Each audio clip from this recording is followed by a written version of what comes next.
you everyone for coming to our Zoom webinar. This is going to be Wesley's last Zoom webinar for a little bit of time. He has some exciting things happening, so he'll share that with you. But our next, so right now we have Nantower Airport flight operations, and Wesley's gonna take that away. All right, sounds good. Does everybody see the slides here? Perfect. All right. Yeah. So thank you all for tuning in tonight. As Gab mentioned, this is going to be the last one, at least that I'll be doing for the time being. Unfortunately, unfortunately, my last day is actually the 29th of this month, and I'll be heading out to an airline afterwards. But I'll be back at some point probably, so it won't be the end. But I think we'll try to find someone else to also do some more webinars in the future, but that's where things are at right now. So in terms of what we'll be talking about today, it's all about non-towered airport flight operations, which is, I'd say, a pretty important topic for all of us that fly at Princeton. Later on, this is actually being recorded, so it'll be uploaded to YouTube. So I know a lot of people hopefully get some stuff out of this, as people at towered airports may not have as much experience at these non-towers, but we'll continue here. So just a quick introduction. My name is Wesley Chin. I'm a flight instructor here at the Princeton Flying School. I've been teaching here since October of 2020, but I've been at the airport for a lot longer. I actually did my intro here back in, 2013 or 2014, somewhere around there. I got all my ratings since then, started teaching in college, and now I'm all done. I did just graduate from Rutgers this month, majoring in finance, minor in music. And when I'm not flying, I'm also doing a lot of music transcription, but as I mentioned before, this will be my last month here before I head out to the airlines. So in terms of what we'll be covering today, so we'll start off with just basic general operating practices and procedures at non-towered airports. Since again, we don't have a tower to tell us exactly what to do. We'll then go over communication procedures over the radio before going to probably the most important topic, traffic patterns. I think the first webinar I did a couple years ago was on traffic patterns, so this won't be as comprehensive, but at least a good review. And then we'll try to put all the knowledge we learned in the practice into these scenarios at the end. I have this advisory circular linked on the bottom. I'm going to actually send a link to this in the chat. But just in case you guys don't know what this is all about, but advisory circulars are essentially like non-regulatory documents that the FAA provides for us just to maybe give us advice or assistance on interpreting regulations and stuff.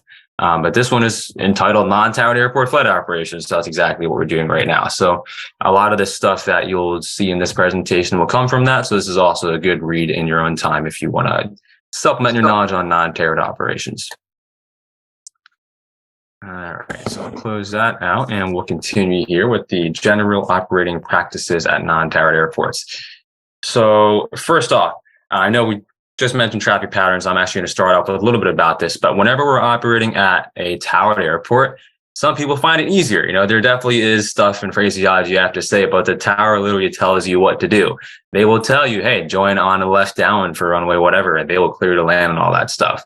But when you're operating at a non-towered airport, well, nobody's there to tell us that. So we kind of have to have some method to all the madness here. Right? But essentially, we have a standard traffic pattern direction, and that's going to be left turns, right? All your turns in a pattern are made to a left, unless otherwise denoted. And there's a couple ways we can figure that out. One way is if you look at the sectional chart at kind of the airport data block, you could see an RP on the bottom, and that RP would stand for right pattern, right? So I have two small screenshots actually just on the left side of the slide over here. So the bottom one is of Trenton Robbinsville. That's an airport that's just about maybe 10 or 11 miles south of us, right? And we see on the bottom, after it says all of the field elevation, runway length, all that stuff, it says RP29. So that tells us right pattern only for runway 29. The other runway, in this case, would be 11. The opposite side would be left traffic, right? So it'll specify each individual runway. Rarely you would find something with a star before it. And actually, our airport's one of those cases. If you take a look at the top screenshot, it says star RP. Anytime you kind of see that star, that'll indicate that there's some kind of limitations, right? So here, star RP means right pattern with limitations. And you would check what's called the chart supplement to figure out what that limitation is. So the chart supplement used to be called the AFD. That's your Airport Facility Directory. It's that big green book that has all your airport information. I don't really know too many people that still carry that with them, as nowadays you can find all that stuff online or on your electronic flight bag apps such as, ForeFlight, Garmin Pilot, all that stuff will be on there. So that's another place you can look for it. So that would be, or in a case, at least at Princeton, that would be helicopters fly at right traffic, right? So, of course, leading to the next spot where you can find traffic pattern directions at all airports overall is the chart supplement, right? If you actually open like the individual airport page, it will really specify for each runway what the traffic pattern direction is. The last thing are visual markings on the airport. And this is something not too many people are aware of since they're not super popular around, but they are around still. So I'm going to go to this next slide here and I'll ask you guys this. So maybe you see this, or I don't know if you guys seen this before. This is just an overhead shot of some airport. Does anybody know how to actually read this? I don't know if you guys can unmute your mic, but maybe use the chat. Let's see. Thank you very much, Anita. Appreciate it. Let's see. I don't know if you guys can unmute, but if not, maybe in the chat. They should be able to unmute. Yeah, okay. Maybe so no one knows what this is. Can you guys hear me? This is Alex talking. Yeah, we got you. Hey, so the arrow on the top indicates a right pattern and the arrow on the bottom indicates a left pattern for that direction. Is that right? Yeah, that's exactly right. So essentially what this is, that little corner is your base to final turn. And you're right, the one on the top right would indicate a right turn from base to final. So we have right traffic for that runway that faces, in this case, southwest. And then the other runway would be left traffic, right? As we see on the bottom left there, that's a left turn from base to final. This is actually Old Bridge Airport, 3 November 6, runway 6 and 24, right pattern for runway 24 and left pattern for runway 6. So if you're overflying the airport and if you somehow didn't know about the pattern, direction beforehand, this is a tool you can also utilize. All right. So some other things, just general things about non-tied airports. So collision avoidance. Just remember, as PIC, it's always your responsibility, right, to see and avoid other aircraft when we are in VFR, and also help them see and avoid you. There's absolutely no excuse for not looking outside for traffic. Nowadays, we have all these fancy avionics inside. We can see traffic right on our GPS. We have iPads with, Stratus or Sentry we can connect to. We can see all the traffic like that, which is awesome. Definitely will improve situational awareness, but just remember, number one thing is, of course, looking outside, right? You always want to be doing that. Additionally, just be careful about this second point. Just because we are, maybe doing the right procedure in terms of entering the pattern and making all the radio calls at the right time, doesn't mean all is okay. You still got to look outside for traffic and maintain your situational awareness. And we'll talk more about some of this stuff later. So believe it or not, looking outside for traffic also applies on the ground, right? Even just turning onto a taxiway, but especially a runway, right? Before you enter a runway, maybe for takeoff, or you have to cross the runway to maybe get to, another side of the airport. Take a look on both sides, look on your approach end, look on the departure end, and of course, scan the runway itself. You'll be surprised how crazy this is here, but I found a little video. This is, I believe, at a non-towered airport at least, but a runway incursion occurred. So I'm going to skip ahead to about, I think it's like 35 seconds. I'll make it full screen. But essentially what it is, this guy was filming from the cockpit. It looks like, like 172 or something. And he is on short final to some runway.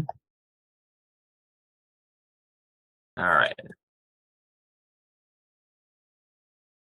Just about here. Okay, so he's on final. The runway looks good so far.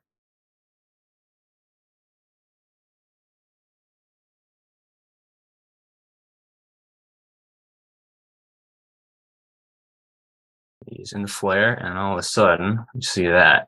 So pretty promptly, he decides to obviously go full power, go around, and manages to not hit that other airplane there. But it was kind of hard to see, but there's actually another airplane that was taxiing, about to taxi at least over that runway there. So interesting scenario. Obviously the guy on the ground, just look, same thing when you're driving, look before you turn, look on both sides. And even in the air, sometimes we can get so focused on the runway or aiming point on final. So just make sure you're scanning the whole runway environment itself, maybe the taxiway some guys are holding short or whatever it is, right? Okay. So pre-flight actions, right? Just remember there are certain things that we legally have to do before flying. That's 91-103. There's a whole acronym for that I've talked about. I think in previous webinars, you can find all that stuff online. But part of it, right, just review all appropriate publications for important information on traffic patterns, among a lot of other things too. So we talked about the chart supplement, right? We talked about the sectional, but some things you also have to check include NOTAMs, right? NOTAMs are notices to air missions. I think that's what they call it nowadays. Essentially time critical information. Maybe it's temporary in nature, or they just found out about it, so you have to put it out, and it'll be put into the next publication. So something related to an airport could be maybe like taxiways closed or runways closed or something, or maybe something even like a temporary change in the pattern direction, which can happen. The screenshot off to the left, I don't remember which airport that is for, but that looks like some runway closures there. But I know over at like Ocean County, MJX, right, sometimes they have aerobatic activity going over there, so they may change the pattern direction for a couple hours or a day or something like that. You can also get information about where to park. I know that has nothing to do with the pattern, but that's pretty important information as well at any airport you can go to. In addition to looking at a chart supplement, I think at Princeton, we do have a NOTAM actually for transient parking, right? Everyone goes on the west ramp instead of the flight school ramp. So that's something, you want to prepare for this stuff before you actually get there. But if you don't know, not the end of the world, as well as we'll talk about some other resources we can utilize. All right. So we just talked a lot about figuring out the traffic pattern direction, but again, there's no tower or no ATIS that's telling us we're landing runway 28, right? So how exactly are we supposed to determine which runway to use? So the first scenario, if there's other aircraft already in the pattern, probably a good idea to use the same runway as these aircraft. If you're monitoring the CTAF and you hear there's 5 guys in the pattern for runway 28, obviously not smart to go straight in for runway 10, even if it's more convenient for you, right? But maybe let's say you're on the ground and you see all these guys are, using 28 for landing, but you notice that the windsock is not favoring 28. Maybe it's, favoring 10 a little bit more. So again, not a big deal. We have a radio, right? And you have a CTAF frequency. Maybe try communicating, say, hey, looks like the winds are actually favoring this runway. Let's try switching, and then kind of coordinate it using the radios after that. So some other situations, let's say now there is absolutely nobody there, right? So visual indicators are one thing, right? If you have a windsock at the airport, you can always use that to figure out which runway you should use, but obviously weather too. We have forecasts and we have observations. Not every airport will have them, but maybe if there's something nearby, you can utilize that as well. But if it does look like that windsock is totally calm, and it's a different situation. I don't know, we don't really have guidance on that. But one thing you can do, again, use those weather reports and forecasts, even winds aloft, right? See which direction could be favored like that, because there's got to be some kind of wind up there that maybe one runway is a little bit better. All right, so using local references, it seems like it's jumping around just a little bit, but just overall general operating practices at non-towered fields. So a lot of times, and I'm guilty of this, I'm sure many of us here have used these phrases before that, we'll hear on the radio, Princeton traffic, Skyhawk, 8 Mike Charlie's over the quarry inbound for 28, or maybe over the bubble inbound for only 10. So that's great. We all know what that is probably, at least most of us probably know what those things are. But transient pilots or guys that are not really familiar with the local area probably have absolutely no clue what we're talking about, right? So the guidance pretty much for this is it's okay to use them, but if you do, try to also include distances from the airport, right? That's the main thing as anyways we should be using. If these landmarks also have names on the sectional chart or anything, use those as well. Some people have never seen this, but if you actually look at the sectional for Princeton, and if you go 5 miles north where a bubble is, it's actually labeled as sports complex. So, if guys are flying around, they're transient pilots, they will see that on their sectional chart and maybe kind of figure out where you are like that. So you could say maybe 5 miles north over the sports complex or something of that sort to provide additional situational awareness. All right, another important topic here. Straight-in landings. So this quote is coming directly from that advisory circular that we were just looking at before, 9066 Bravo, right, on non-towered operations. But it says the FAA encourages pilots to use the standard traffic pattern when arriving or departing a non-towered airport. So right there, they're telling us, well, use the pattern. But there are some certain situations where maybe someone does have to go straight in on final, right? They have to go on a 10-mile final, whatever it is. They got to go on a straight in approach for landing. One common example of that is maybe they're shooting an instrument approach and they're going to come to a full stop for the landing rather than maybe breaking off the approach or going around or anything like that. Or something with more priority would be maybe someone has an emergency situation, mechanical problem with the airplane or a sick passenger, whatever it is, and they need to get down on the ground as soon as possible. That's another situation there. Maybe they're coming in straight in or some other odd pattern entry, right? So because of this, just make sure that you're alert anytime you're turning base to final. I know I said this before, but look before you turn, like when you're turning left on a final for 2-8, take a look outside of the right. Make sure that you really don't see anybody coming in on final because, I don't know, maybe you didn't hear them talk or they're not talking. That's something we're going to talk about later. Radios are legally not required to be used when we're operating at these airports. But obviously, if you do have a radio and you're the one coming in on a straight-in approach, well, use the radio. Not at the last second. We'll talk about recommended communication procedures later of, when we should start calling on the radio and all that. But if you have one, use the radio, coordinate with others about what you're going to be doing so you don't disrupt the flow of other aircraft that are already established in the pattern. So continuing on with this whole instrument approach straight in landing thing at non-towered fields, right?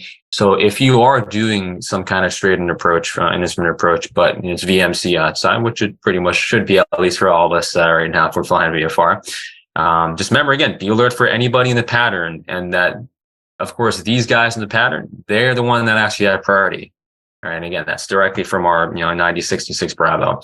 They even write a note in that advisory circular. It says, if the chart supplement lists right-hand traffic at a non-towered airport, pilots conducting practice instrument approaches in VMC conditions should circle to the right to enter the traffic pattern. So they're literally telling us right there, break off the approach and join the pattern. So that's something you want to really, really think about. Again, I know it's kind of been the same message, but just people in the pattern do have priority. So if you are coming straight in, be prepared to break off or do something else to kind of sequence yourself in. Additionally, when you are making these radio calls, not everybody will understand, hey, I'm over GTOR or something, we, at least these VFR pilots, student pilots included, right, non-instrument rated pilots will not understand those calls related to approach waypoints or any depicted headings or missed approach procedures. Absolutely no clue. So again, when you're making these calls, just call just like you're doing VFR, direction from the airport and distance, as well as your intentions upon completing the approach. So instead of saying something like Princeton traffic, Skyhawk 8 like Charlie's procedure turn inbound on the VOR Alpha, again, some people absolutely no clue what that's going to mean, right? Maybe try something like Princeton traffic, Skyhawk 8 Mike Charlie is 10 miles to the north at, 3,000. Inbound on the VOR Alpha approach, low approach only will break off to the north, or maybe something about how are you going to yield to traffic in the pattern, whatever it is, be clear and concise essentially on the radio so that everybody, including non-instrument rated pilots, will understand what you're going to say. So something I brought up before, but just remember that radios are not required to be used at non-towered airports. So again, be careful, be vigilant for aircraft that are not communicating. Oftentimes, maybe someone does have a radio and they're communicating just on the wrong frequency, right? Our CTAF is 122.725, but I've seen many people make the mistake of maybe putting in 122.75 and they're transmitting Princeton traffic on that frequency, which obviously is not really going to do any good. So just another message, always double check your frequency, right?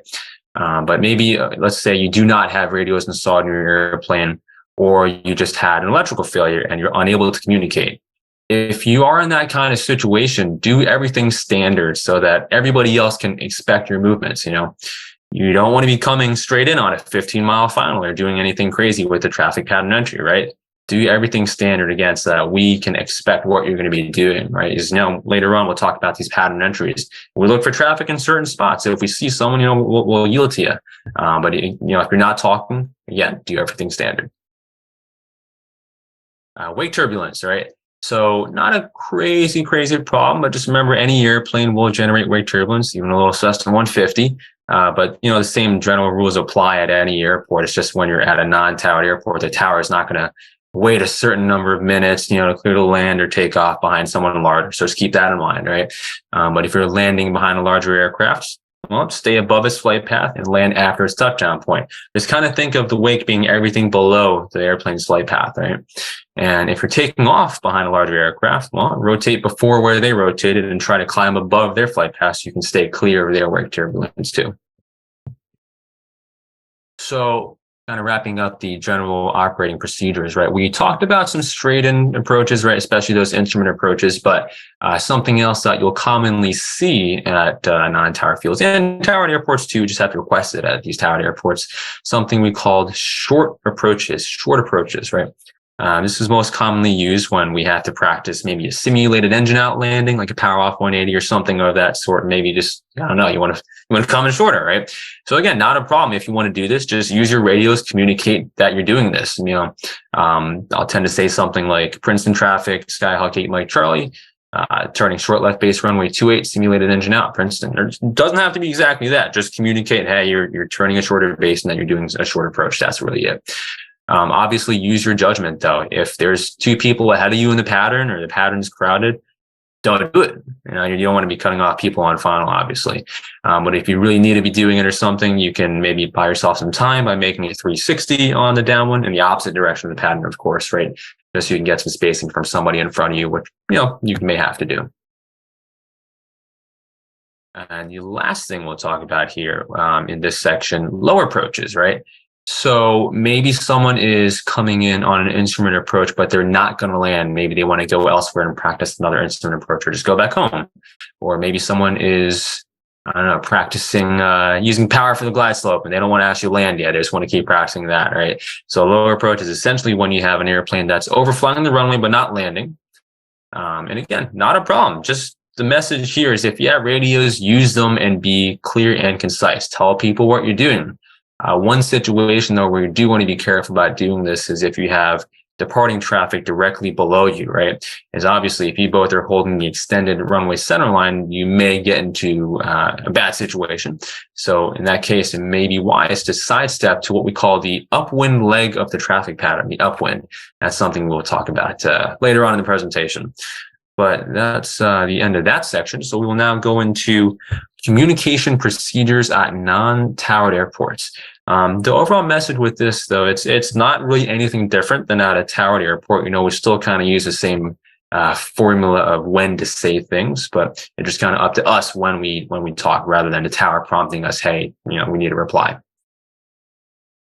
So some of you may have learned radios this way, but essentially when you talk on a frequency, maybe to a controller, we use what's called the four W's, right? So that's whom you're talking to, who you are, where you are, and what you're doing, right?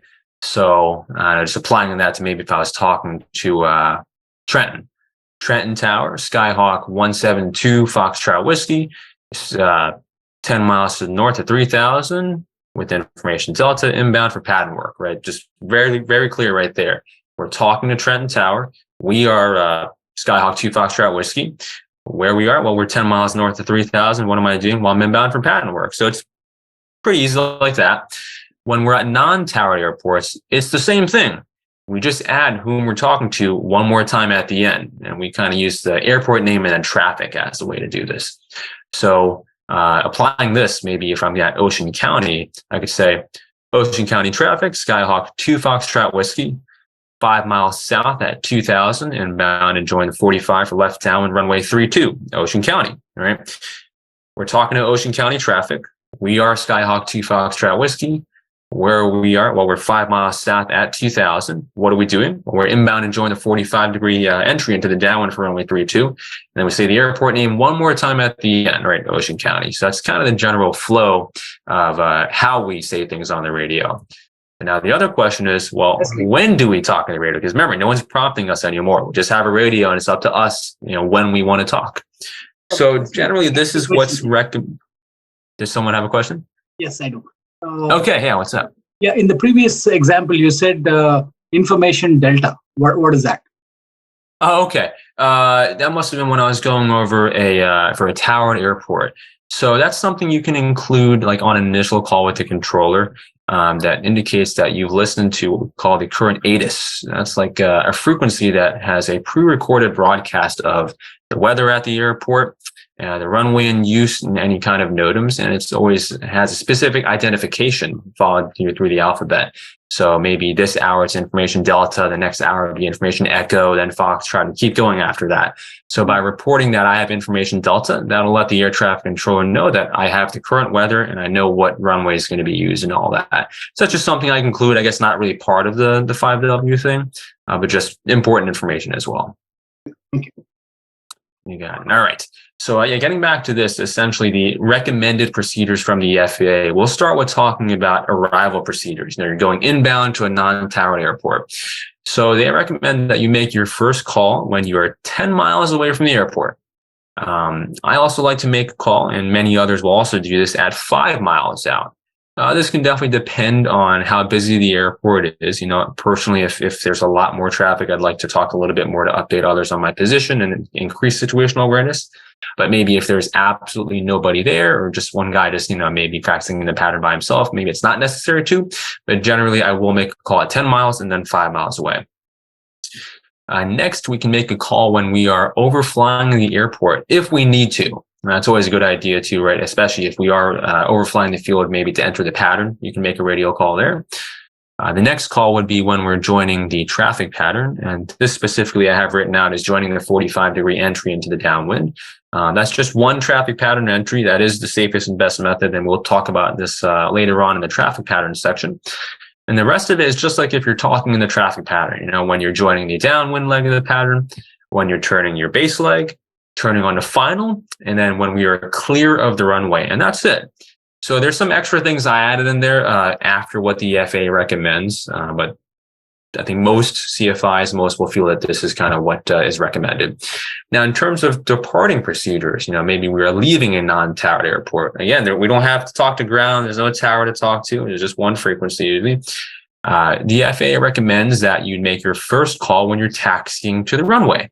Now, this is kind of an odd thing. It seems like just like an airport to airport basis. I know some places like to do it. Some places don't. At least here at Princeton, I know most of us don't call when we're taxiing to the runway, but it's something that you may want to consider if it's busier, or maybe you have multiple runways at an airport, or if it's more complex, right? But generally, the next call would be for takeoff, right before you take off. And then finally, when you are departing the traffic pattern, that's what's recommended, right? Well, you can also make a call maybe a little bit further out if you're leaving the area, but at least those two things are good. So kind of putting all of this into practice now, right? We've talked about how to speak on the radios and when to speak. So we're just going to go over pretty much all the sample calls. Again, these are sample. It doesn't have to be worded exactly like this. Just, use those 5 W's and you'll be set up for success.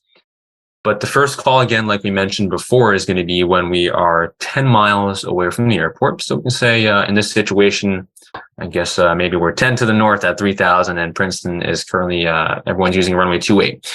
So I could say Princeton traffic, Skyhawk, 9 Whiskey Romeo, 10 miles north of 3,000, inbound landing runway 28 Princeton. So a very clear and concise call. It said where it was and what I'm doing. Well, I'm inbound to land for runway 28. And approximately 5 miles out, this is when I would make another call. And this is where you can add a little bit more information, right? Because when you're further out, no one really cares how you're going to join the pattern yet. Maybe when you get closer, this is a good idea. So this is where I'll include how I'm going to be joining the pattern. So if I was joining the 45-degree entry directly without maybe overflying the field, I could say something like, Princeton traffic, Skyhawk, 3 Romeo Mike, 5 miles north at 2,000, inbound to join 45 for left downwind, runway 10 Princeton. All right. So again, very clear the 5 W's. I'm talking to Princeton traffic. I am Skyhawk, 3 Romeo Mike. My location was 5 miles north of 2,000. What am I doing? Well, I'm inbound to join the 45-degree entry for the downwind for 10. And again, I say the airport name one more time at the end, which is important. We'll talk about that as well later. Now, if I did have to overfly the field and maneuver into the 45, I know I do have the word teardrop there. Let's pretend that doesn't exist. I know some people do say that, but technically something different. So we'll just say maneuver into the 45. But we could say, if we're 5 miles north, Princeton traffic, Skyhawk, 8 Mike Charlie, 5 miles north at 2,500. We'll overfly the field at 2,200 and maneuver to join the 45 left down, runway 28, Princeton. Something like that. And again, it doesn't have to be exactly that, but it's clear exactly what we're going to be doing. I made it very clear where I am, what I'm going to be doing. Well, we're going to be overflying at that altitude and turning to join the 45, right? And then I'd also make a call, just like we talked about before, when I'm actually overflying the field. So I could say, Princeton traffic, Skyhawk 8 Mike Charlie, overflying the field at 2,200, maneuvering to join 45 left downwind, runway 28 Princeton. So again, extremely clear about where we are and what we're doing. Those are the main two components that you want to get. Continuing on, right? So now this is, let's say we cross the field, descending. I just kind of made that right turn. I'm on the 45. So great. Let me make another call that I'm on the pattern entry, right? So Princeton traffic, Skyhawk, 8 Mike Charlie's on the 45 to join left downwind, runway 28 Princeton, right? Where am I? I'm on the 45. It's a very clear spot. And what am I doing? I'll be joining the left down for runway 28. And then the rest of it would be just like, maybe if you're practicing closed traffic in the pattern. So once I get on the downwind, I could say, Princeton traffic, Skyhawk 8 Mike Charlie's established on left downwind, runway 28 Princeton. And then I continue announcing when I'm turning onto left base. Turning final, right? I don't need to say left there because there's no such thing as a left or right final. There's only one final, right? And then the last call would be announcing when I am clear of the runway after the landing, right? I could say Princeton traffic, Skyhawk 8 Mike Charlie, clear runway 28 Princeton. This call is pretty important, I'd say. I hear a lot of people on the radios, and I know I'm sure some of us have been guilty of this at some point, of saying, clear of the active, Princeton traffic, Skyhawk, 38 Foxtrot, clear of the active, Princeton, right? The important thing to understand here is there's no such thing as an active runway at a non-towered airport. Nobody's controlling it, right? There's no active runway. I mean, people, yes, are using one runway maybe more than another, but there's no active runway. So instead, what you want to do is include the specific runway number, clear of runway 10, clear of runway 28. I hear some people say clear of the active runway 28. That's fine as long as really you're specifying the runway number. At least here at Princeton, we only have one physical runway, so it's not a huge deal. This is definitely more of a problem at non-towered airports with more than one runway, such as Ocean County or Monmouth, right? Two runways, at least especially Ocean County. Often you'll have people shooting the ILS 6, and you have maybe a wind out of the northwest. People are practicing on the pattern for 3-2. So things to consider, right? Just use the specific runway number when you're making your radio calls. And now switching gears, this is applying our formula of the 5 W's into departure scenario. So I don't have the taxi calls written, but again, you can call when taxiing, again, as long as you're saying where you are, what you're going to be doing. But maybe we're holding short of the runway and we're ready to go. We could say Princeton traffic, Skyhawk 8 Mike Charlie is departing runway 28 to the northwest Princeton, right? Very clear about what we're doing. And finally, the last call usually I'll make is when I'm leaving the pattern. So Princeton traffic, Skyhawk 8 Mike Charlie is climbing through 1,200, departing to the northwest Princeton. The reason why I'll say climbing through 1,200, that indicates, I'm just about clear of the pattern now after the departure, so I'm going somewhere else. But hey, you can be more detailed. You can provide maybe more information. I'm 3 miles west of the field at this, whatever it is, as long as you're clear about what you're doing, where you are, that's the end of the day, right? That's it. All right, so some additional things about talking on the radio. This is going to seem silly. Use the correct airport name. Use the correct airport name. Pretty much whatever they identify in the publications, a chart, supplement, and sectional. That's what you want to use when you're transmitting over the CTAF.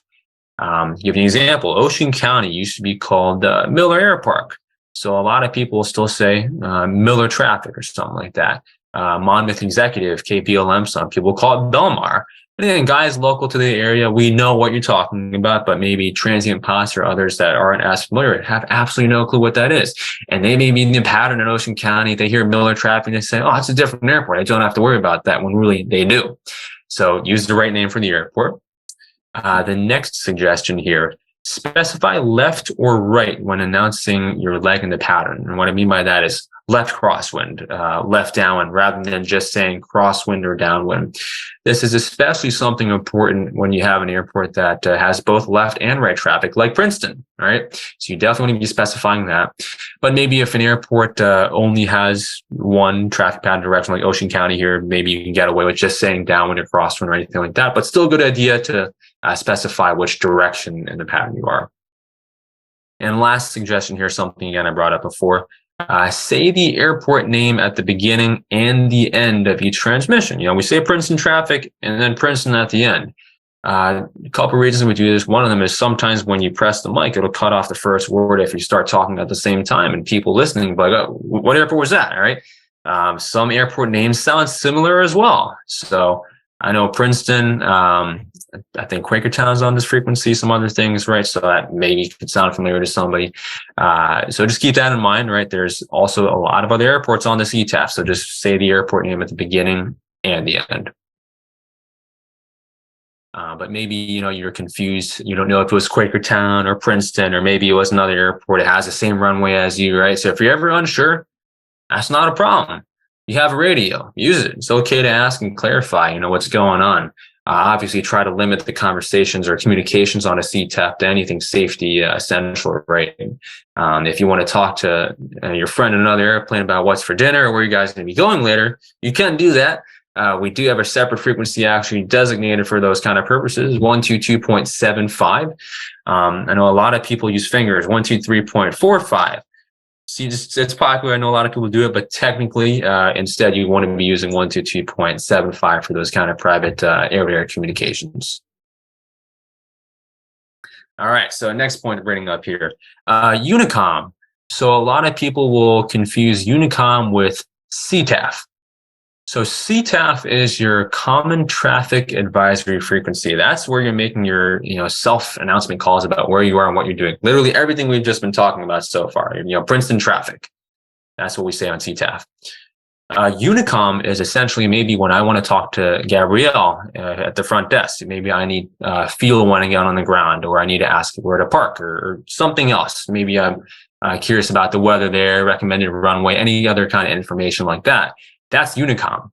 It just so happens that at pretty much a lot of these non-towered airports, the CTAF and Unicom share the same frequency. When you go to towered airports, you'll see that obviously Unicom is going to be a different frequency, but just keep in mind they are for different things. So I'll hear a lot of times people will call, not a lot, but sometimes people will call Princeton Unicom, Cessna 150s left down for 28, when really the right terminology is traffic. No, it's not a big deal at all. Just something to keep in mind, right? Unicom and CTAF are different, right? So yeah, we just mentioned some of the things Unicom can, help us out with, weather, recommended runway, any kind of services, right? But maybe, if they're not there and you need weather information at a non-towered airport, if they have what we call AWOS or ASOS, that's similar to the ATIS. You're just not going to hear a runway in use. You can always listen to that. But maybe something nearby could also have ATIS or AWOS that you can listen to get nearby weather at least. All right. Something else we have to deal with at non-towered airports. Let's say maybe I'm going to a towered airport. I don't know, I'm going to JFK at nighttime, right? The tower is going to take care of the runway lights.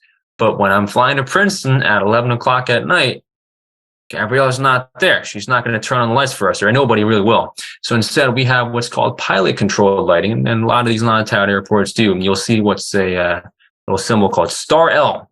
Yeah, star L. So here's Old Bridge on the left side. So we have Old Bridge, 3 November 6.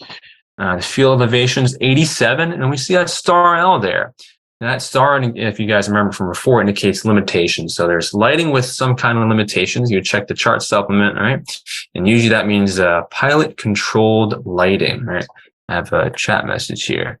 Let's see. That's right. Yeah, I know. I don't think anyone's going to be there at 11 o'clock. So, okay. But anyways, yeah, so pilot-controlled lighting. So pretty much how that works is you go on a certain frequency, you key the mic a certain number of times, and then just like that, the lights come on. They stay on for 15 minutes, and then they're going to turn off again. So keep that in mind, right? Most of the time, the frequency for pilot-controlled lighting is the CTAF frequency. There are some exceptions. Princeton is one of those. You take a look over here. This is a small screenshot of the chart supplement at Princeton AFD page, right? If we take a look right on the bottom here for lights, it says activate medium intensity runway lights for 10 and 28, and the rail is the runway and identifier lights. Those are those bright white strobe lights on each edge for runway 10 on 123.05. So that's actually light frequency here. But most of the time it'll say CTAF, right? But essentially, again, if you're on that frequency, you key the mic a certain number of times, right?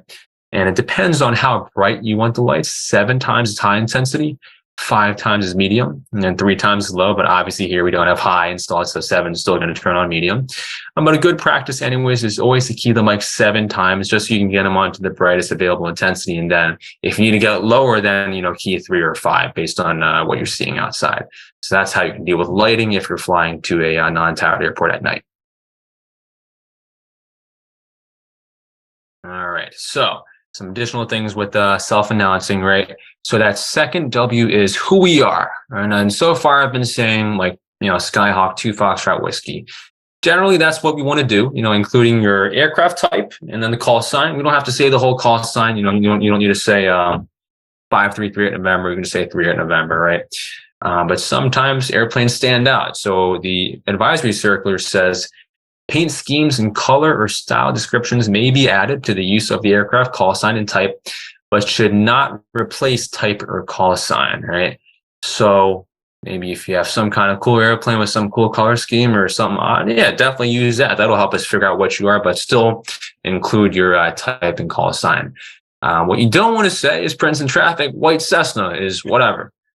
Think about it. Well, what kind of Cessna? Some Cessnas go 60 knots, right? Some of them go a lot faster than that. And almost all Cessnas are white. So that's not really too helpful for us.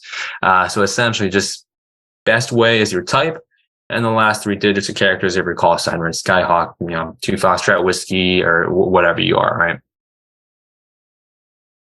All right. So I was just talking with this, what was I talking about? I was talking with AG actually a couple hours ago about this here.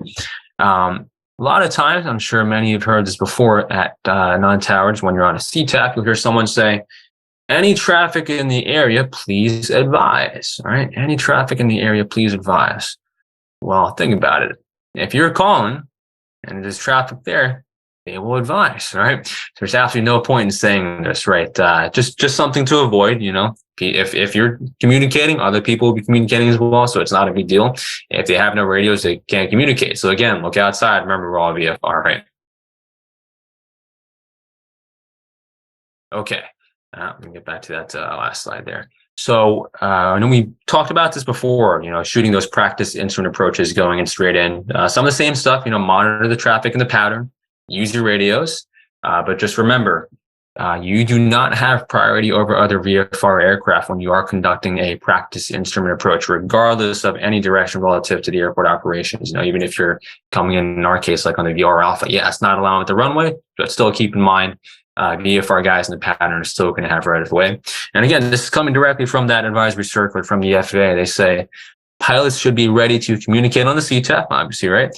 Discontinue the approach and enter a traffic pattern. So yes, even though you could be going 150 knots, you're super fast airplane, you want to get on the ground and you want to get in front of everybody, use your radios and be ready to, discontinue the approach, break off somewhere else and join the pattern. Not everybody will do this sometimes, but at the end of the day, if you need to get ahead first, use your radios. And as long as everybody's on the same page, that's fine. And last slide here with the communications. So it can be tough sometimes when you're at these non-towered airports, when maybe you have someone that is joining the pattern in a way that you don't like or getting a little too close to you and you kind of get mad on the frequency. Try to avoid that, of course, right? Try to avoid correcting anybody on the frequency unless it really is safety critical. Wait until you're on the ground to discuss what's going on. But I guess another kind of disagreement would be maybe if you hear an aircraft that's transmitting that they're using a different runway compared to the one that's being favored from the winds. Again, not a problem. You have radios, use them, right? Say, hey, maybe it looks like the winds are actually favoring this runway. We're going to be using this runway, and they probably will switch. And I know I kind of keep saying this, but again, we have radios, use them to clear up any confusion or anything like that on.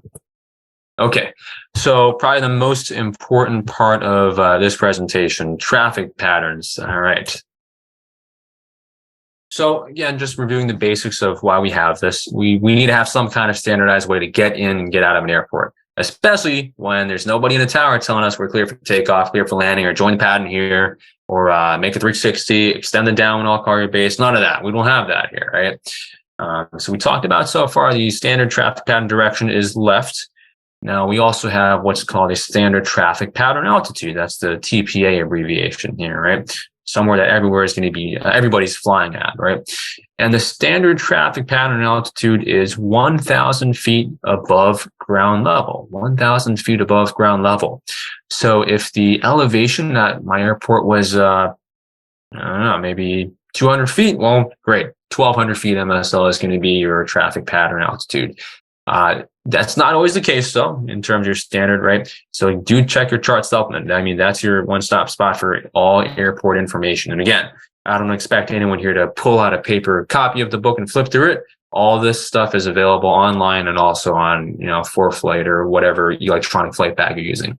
But at least for this airport, I think this was Penridge when I looked at it. But airport remarks, the last line here, traffic pattern and altitude for light aircraft is 1,368 feet MSL, which is equivalent to 800 AGL. And it goes on to talk about there's higher altitude for jets and turboprop, which is also usually the case.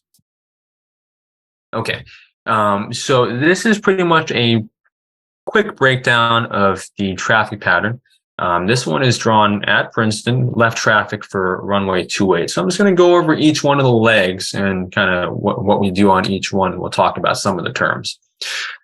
So let's say, we're taking off from runway 28. That means we're going westerly direction, the left side of the screen. The first leg of the traffic pattern we're on right here is the departure leg, departure. It's just your extended runway center line, right? We fly that until we are 300 feet below traffic pattern altitude. And this is where I make my first turn, 90 degrees to the left. We call this the crosswind leg.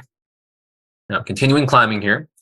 And when I'm approximately 1/2 to 1 mile away from the airport, and how do I know this? Well, I look out to the left or whatever, the direction the runway is. I start turning onto what we call the downwind leg. And this is parallel to the runway in the opposite direction from what we took off. And usually when we do that, we're just around reaching our traffic pattern altitude. And again, in this case at Princeton, our pattern altitude is 1,200 feet. So I continue on the downwind. At some point, I do my pre-landing checks. But I start descending when I'm abeam we can say the approach end of the runway or whatever your aiming point is. We'll say maybe in this case, runway 28 numbers. So I start descending. And when I am 45 degrees away from that aiming point, I'll make another 90 degrees left as I continue descending. And this is onto our base leg. And finally, well, you guessed it here, one more turn to line up with the center line of the runway is going to be final, right? So the one leg that I didn't bring up here is right on the top. Upwind. This is something we mentioned before about sidestepping to the upwind leg. The upwind leg is parallel to the departure leg on the other side of the pattern, right? Since we have left traffic, the upwind is on the north side, in this case, the right side, right?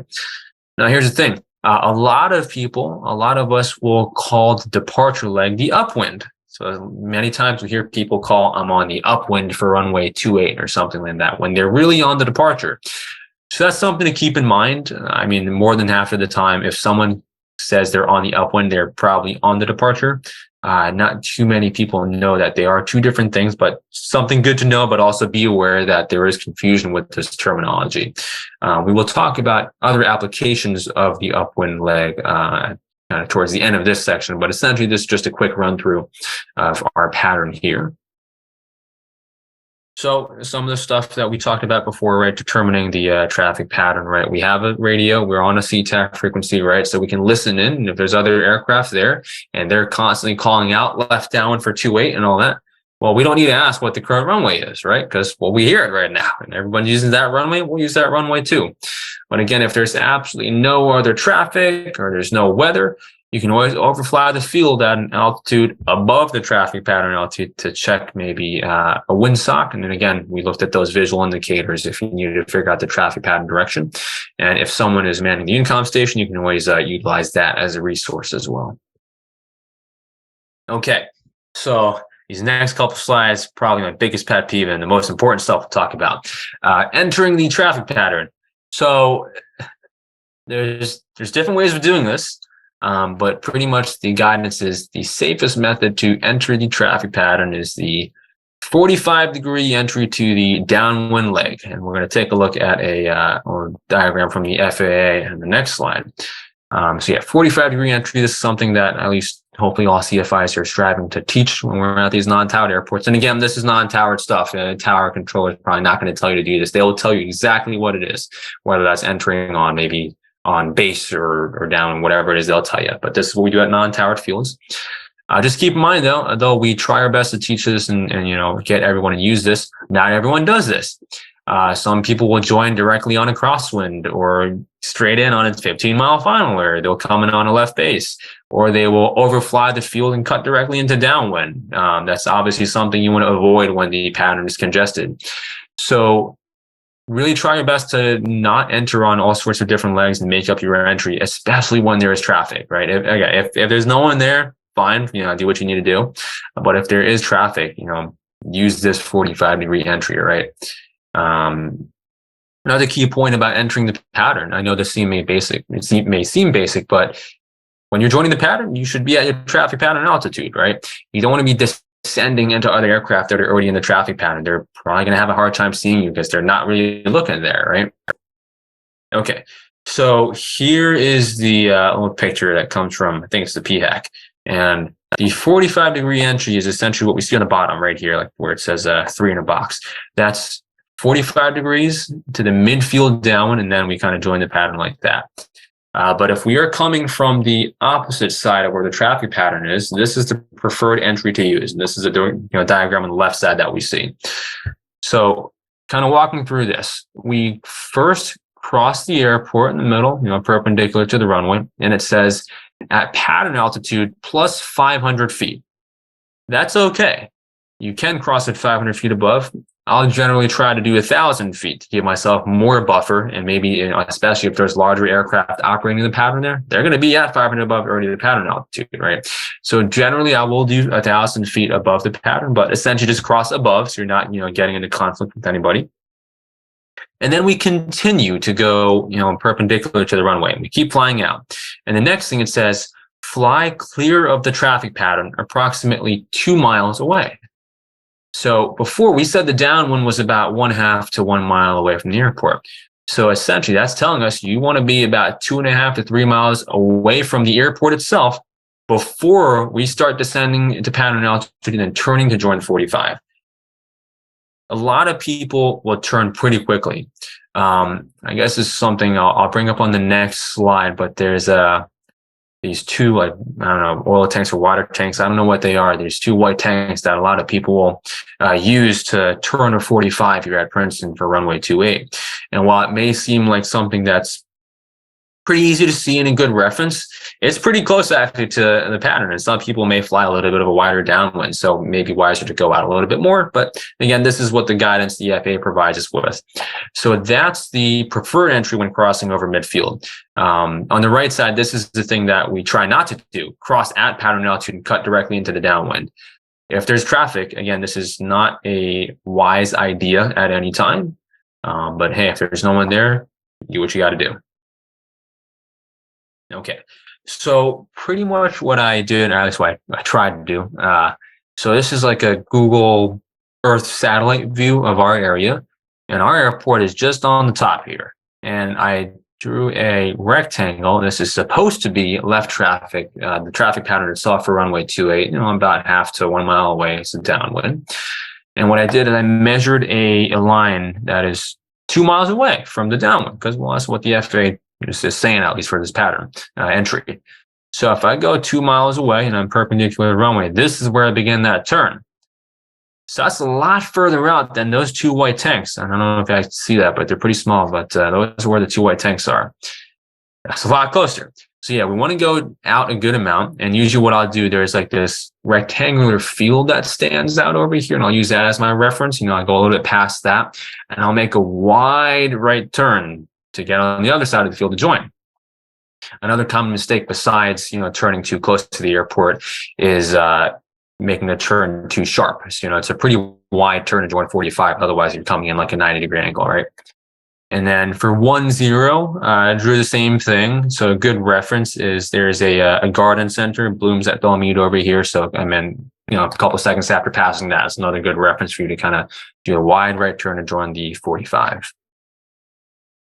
Some key things again, most of us know this already. Hold your pattern altitude until you're at least being the approach end of the runway on downwind, right? You don't want to be going between 900 to 1600 feet and all that kind of stuff on downwind, right? And turn your base when you're 45 degrees away from the approach end. That's not always going to happen, though. If there's traffic in front of you, if you need to extend, great, extend. Just make sure you're being clear on the radios about what you're going to be doing, right? Because it's not standard to always do that. All right, so this is where that upwind thing will come into play. So go arounds. So just like anywhere, if you're going around, announcing the radios that you're going around and what you're going to be doing after, whether that's staying in the pattern or departing elsewhere, right? But if we have to go around because of a departing aircraft in the runway, what you want to do is sidestep to the upwind leg. So that's, in this case, for left traffic, you're going off to the right of the runway. So that way you can maintain visual contact with that conflicting aircraft. So otherwise, if you continue flying over that runway onto departure, you'll probably end up at the same altitude and same spot at some point. And departing the pattern. Okay, this is the last part of this. So the FAA says we can either go straight out or exit with a 45-degree turn in the direction of the pattern. So, okay, well, what if I want to go somewhere else? The best way to do it is just clear the pattern first, in terms of the altitude and lateral limits. Just get out and then do what you got to do in terms of turning, but just announce it, on the radio. Be aware of anybody coming in, though. Maybe if you call that, hey, I'm departing runway 28 to the northwest, but as you call that, the next thing you hear on the radio is you hear someone that's 4 miles northwest of the field inbound. That's probably someone I want to, think about when I'm turning out to the northwest and departing. Perfect. Okay. So that's pretty much it in terms of the knowledge portion of the presentation. So I have 4 scenarios here that we'll kind of take a look at. There's not any right answers or anything to this, but just something we'll think about. So I'll kind of give the scenarios and I'll ask you guys if you're comfortable with unmuting your mic or just, saying it in the chat, whatever it is, to kind of provide your feedback or thoughts. But the first thing we have here, let's say we are over the town of Hightstown, New Jersey. It's about 10 miles southeast of Princeton. I kind of drew a little line over here. And aircraft at Princeton, based on what you're hearing on the radio, are using runway 10 for takeoff and landing, right? 10 is going to go toward the east. So walk us through the best method of entering the traffic pattern and the radio calls you will make all the way until clearing to the runway. So I don't know if anybody wants to give it a shot. If not, I'll go over it myself, but you guys are welcome to unmute your mic or explain in the chat your thought processes. But yeah, again, there's not one right thing I'm looking for, really. That was for some of the other ones. Maybe this one's a little bit more clear, but all right. Anybody want to give it a shot? All right, I'll give it a shot. Yeah, all right. Well, 10 miles north, I would indicate Princeton traffic, Cessna 8 Mike Charlie, 10 miles to the north, inbound for runway 10 and my altitude, I think. Then within 3 miles, now if I'm north and going for 10, then I think, I guess you didn't cover this. I would actually probably just go for a left base entry. Would you recommend going all the way for the 45? Yeah. So yeah, entering on different legs of the pattern. Again, that's something you can do again if there really isn't anyone there. But we'll try our best to get people to join that 45 again, no matter what's going on. So yeah, what in this situation, if we are coming in from the north, I would try to maneuver myself and join the 45. Okay, so then I would if I was coming southeast, I would overfly the field and join a 45. Yeah. That's the next thing I was going to say. I'm not going to overfly because I'm already in that side. Right. Mm-hmm. So at about 3 miles out, I would probably announce my altitude and intention on joining the 45 left downwind 10. And then my next call would be as I'm joining the 45 if I don't hear any conflicts. That sounds good to me. Yeah. So 10 miles and 3 to 5 exactly. And then joining the pattern. And the rest of the stuff is just like you're making calls in the pattern on downwind, base, final, and then clearing the runway. Yeah. Cool. So perfect. In this scenario here, if we're coming from Hightstown, though, that's southeast. So I'd be overflying the field, right, to, coming in the 45. But just like you were saying, if we're coming from the north, in that case, I wouldn't have to do that. I can just join the 45 directly, right? Yep. Here are all the radio calls spelled out. Again, same stuff we were looking at before. It's just the 5 W's. Use that. We're talking to Princeton traffic. We are Skyhawk, whatever, or whatever, type and call sign. Our location, miles from the airport and altitude.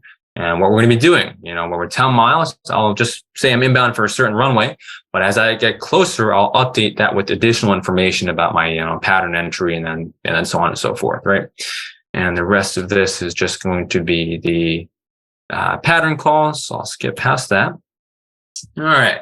So another scenario here. Let's say we are flying in the traffic pattern to practice landings, but then all of a sudden you hear a Piper Cherokee says, Princeton traffic, Cherokee 123 Golf's 10-mile final on a practice RNAV GPS runway 28 approach. What would you do? So again, there's not one right answer, and there's definitely different things depending on what that aircraft decides to do. But just kind of, if anyone wants to throw out ideas and comments about this, we'll talk about some stuff afterwards. I'll give it a shot, but I don't know if I'm going to be correct.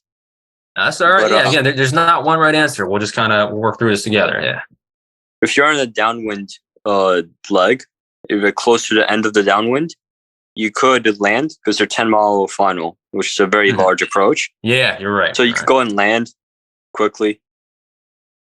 And yeah, basically just communicate that you're going to land first.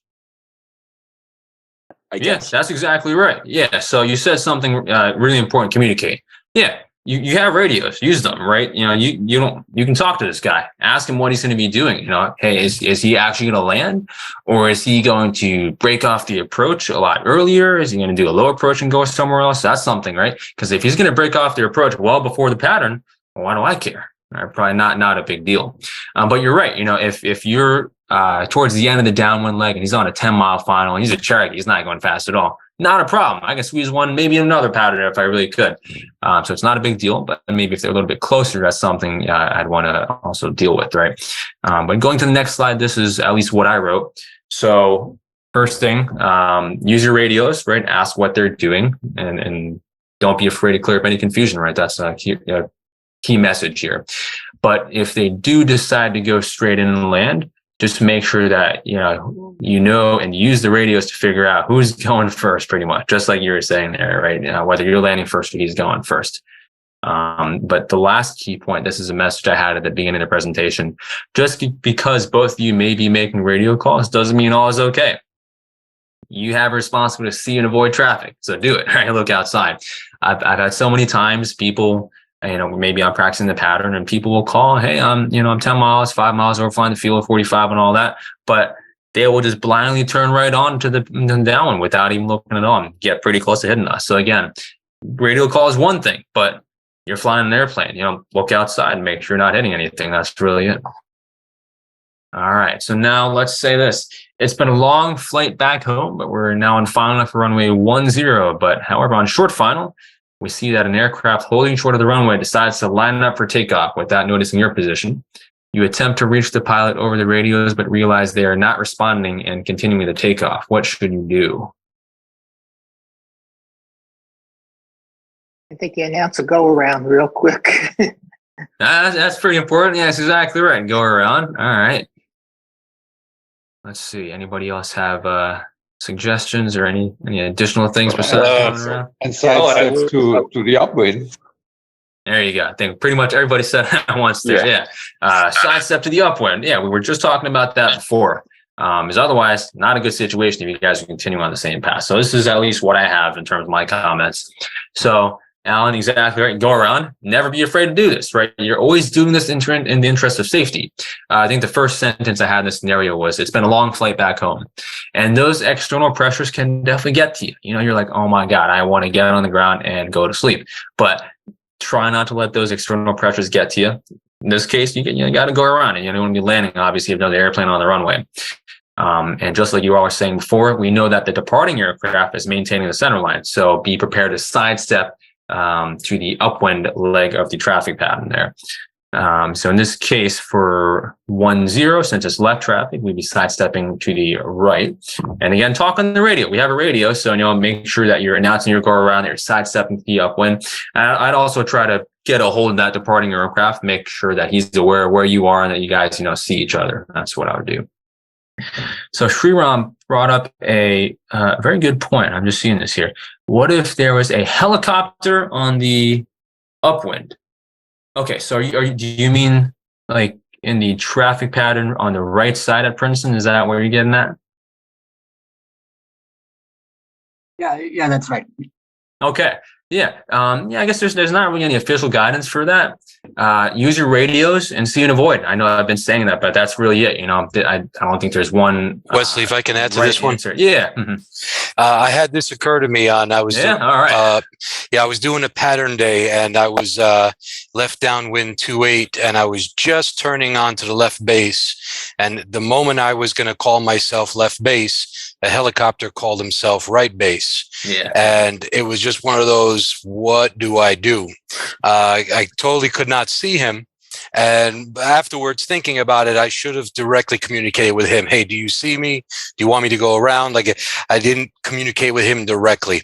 So I continued in I got to the final, didn't hear from the helicopter again. So I just made a real, forceful transmission that, hey, I'm on short final, and hope for the best. But afterwards, thinking about it, I was not very happy with the hope for the best scenario. So thinking about it, I realized the helicopter is probably going to be lower than I am the entire time. And I'm not sure how short his base would have been compared to mine. So that could have been a bad situation. I wish I had actually talked to the helicopter pilot directly, but I didn't do that. Yeah, thank you so much for sharing that. That's definitely great experience to have for sure, and important to reflect on. But yeah, if you have radios, again, never be afraid to use them. I know we're not using the 5, whatever. Speak English. Just make sure you guys are safe and see each other, and that's really it. If one of you guys needs to go back on the down one, you can do that as well, right? And extend whatever it is. Just like you're saying, yeah, using the radios, I think could solve that issue there. I have a question. So yeah, what's up? So let's say there's a plane going on final, let's say 3 miles, right? Okay. And they say they want to land first. Would you just extend your downwind? Yeah. That's the logical solution. But I'd probably not try to argue with them, as of course depending on the situation, I don't know who has right away and all that. But yes, so you're saying if you're on downwind and someone calls 3-mile final, right? It depends on how fast they are. And if they're going super, super slow, you probably can squeeze it in. Or maybe you could do a short approach. But yeah, probably the safest thing you can do in that is to extend your downwind and at least make sure you both see each other, and then turn at least after he's passed the beam your wing. Also, let's say you turn to your base, but you're about to say your transmission. And then he announces his 3-mile final. Would you turn? Would you turn back into your downwind and extend it and notify the traffic?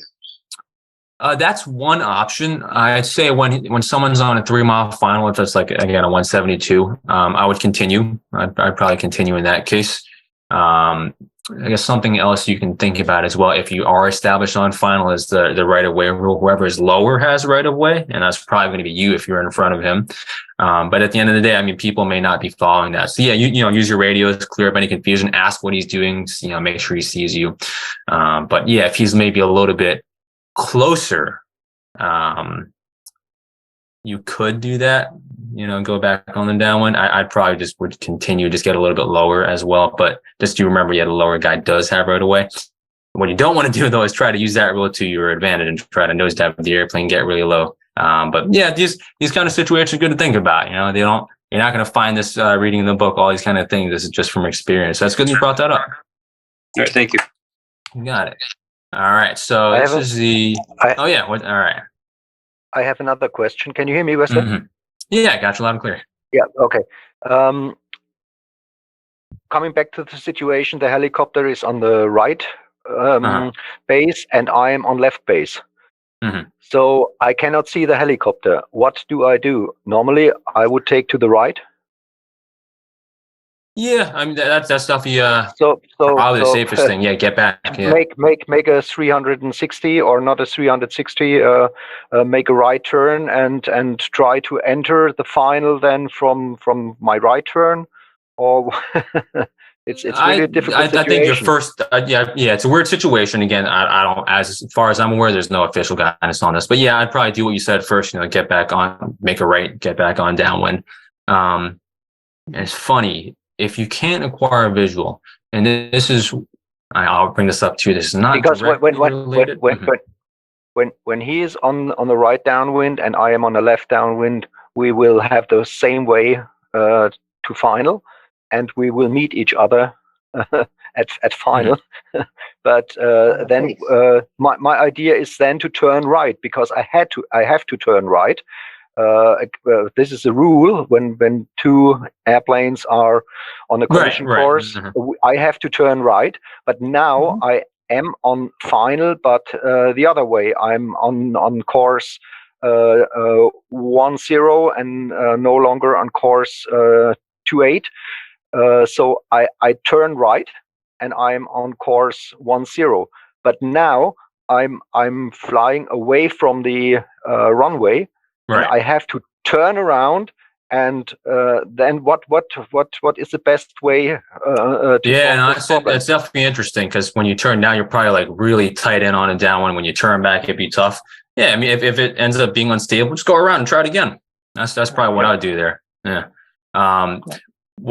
Two things I bring up. So you said, helicopter's on the right side, I'm on left downwind, so you're kind of going together. And there's definitely been situations where you have that. The platinum guys are practicing patterns as well while we're doing them. No, that's fine.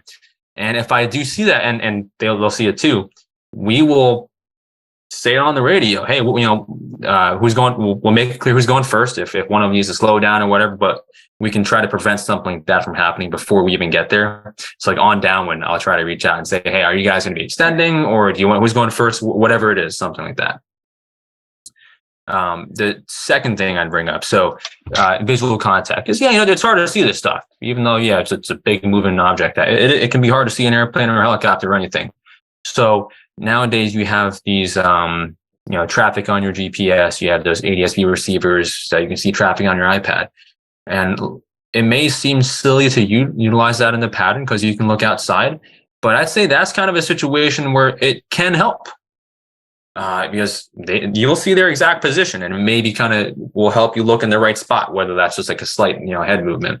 It's the same thing. A lot of times people will call and not give a distance, or they'll call 1 mile away when they're really like 10 miles, or someone will call a short final when they're really on like 6 miles, whatever it is, something like that. So that can really help with the situational awareness as well. But just, of course, remember that looking outside is the number one thing.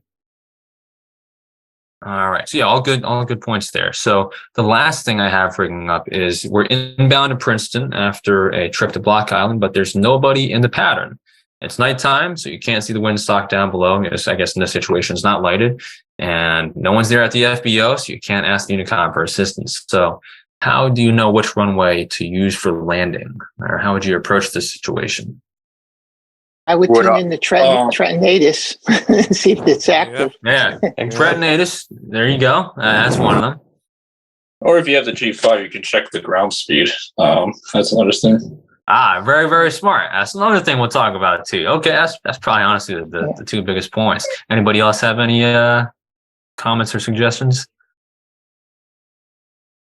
I guess that's it. So I'll go to the slide where I kind of explained this. But yeah, you guys hit it on spot. So yeah, we don't have weather here, but there are airports nearby. So Ellen just said exactly right. Tretinatus, that's 10 miles away. So it's close enough that we can kind of get a good sense of what's going on, right? If I hear it's 260 at 7 knots, well, great. I'll use runway 28, right?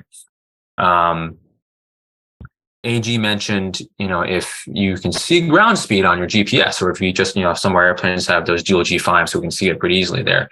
So if you pick one runway and you're on final and you see you have a tailwind, right? If your ground speed is a little faster than you think it should be, no problem. Then probably the other runway is a better shot. So you can go around and resequence yourself for the other runway, right? So the two other points, kind of thinking outside the box. And again, there could be other things you do as well. This is at least what I thought of. Nearby airports, take a listen to their CTAFs, maybe see if there's anybody there. If they have runways in a similar direction, you could listen to that and kind of figure out what runway you should use, right? Now, the last thing I mentioned is something that at least I haven't seen published. Some airports have a feature on the CTAF frequency where you can key the mic 3 times or some certain number of times, and you will actually hear an automated readout of the weather or METAR. I know Solberg has this and Old Bridge has this as well. I don't know where this is published, to be honest. I haven't seen it written out that an airport would have this in the AFD or chart supplement. So it's just something you can try. I don't know if you guys have heard of this before or have seen official guidance. If so, definitely let me know. But this is something that At least I can't figure out after doing research that there's like a certain place that says these airports have it, but it's something. Because, like Solberg and Old Bridge, if you look at the sectional, there's nowhere that says we have that as ASOS or AWOS or anything like that. But they must have some kind of equipment where you can get the weather again by keying the mic a certain number of times. I think it's hooked up to this website, DigiWeather, DigiWX or whatever, where you can see all the winds and all that. But something you can try as well. At least we don't have it at Princeton, but some places do, so you can always give that a shot.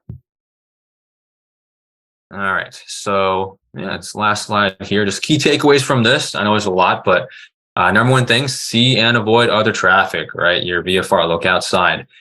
Just remember that radios are not legally required, so be vigilant for others. But if you do have radios, use them. Don't be afraid to use them for anything, clearing up any kind of confusions, right?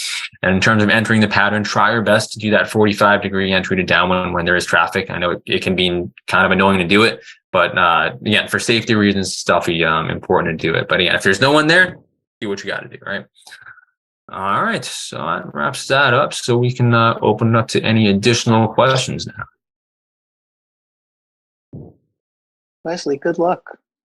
I appreciate it. Thank you very much. And congratulations.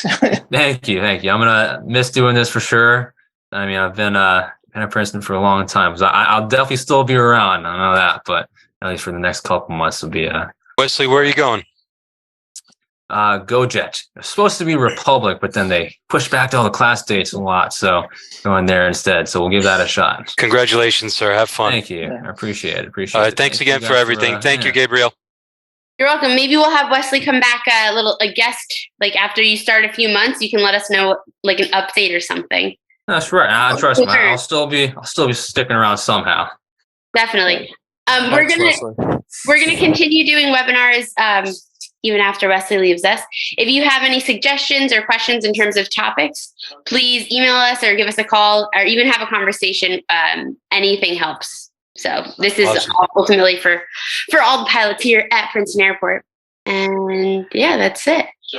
Thank you so much, guys. Thank you, Wesley. Thanks for it. Thank you guys for coming on. Hey, Thank you. Gabriel, just one suggestion. If you could do something instrument related, that would be awesome. Okay, cool. Maybe next month we'll do something instrument related. Related. Do you have any like specific areas you're thinking? I'm just newly starting to get into instruments, so whatever. I'm open. Would love it. Okay, cool. We'll do that. Awesome. Take care, guys. Take care, guys. Thanks. I appreciate it. Thank you guys for coming on. Appreciate Nice it. presentation. One recommendation from my side, is it possible to announce these webinars a little bit sooner? Because I received the email today and it was on very short notice. Yeah, you should be getting it's announced in the newsletters. Yeah, okay. Did you get those emails or no? No, I did not get the newsletters per email. Okay, I'll make sure that you're put on the list so you get the announcements sooner, okay? Yeah, thank you. That's helpful. Yeah, no problem.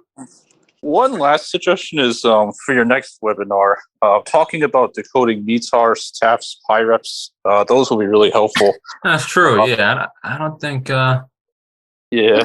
Yeah, that's right. I don't know if we did a weather one. That could be good too. TFRs That could be good. Yeah, a weather. Yeah. Okay, we'll do that. Yeah, we'll make sure you're on the email list. If anyone is not on the email list for the newsletters, that's where you'll get announcements about things happening at the airport in terms of webinars and just in general.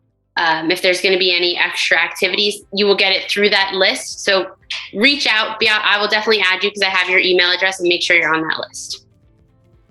I think it was Stefan that was talking. I'm not 100% sure. I think it was. It wasn't Bayard. Yeah. Okay. All right. I'm pretty sure Bayard's got it, right? Wait. Yeah, I got it. Stefan, you need to be added to the list? Yeah, I'm like 99% sure it was. Stefan, I will add you to the list, okay? Yes. I don't see any. I am on the list. Oh, that's funny. Okay, sounds good. Stefan, I will make sure you're added to the list. Thank you. That's brilliant, brilliant career ahead. And I'll meet you this Saturday. Hope the weather stays. Sounds good. Thanks, Ram. It looks good this weekend. So I'll see you then. We'll continue working on the patterns. All right. Take care. Bye. All right. See you later.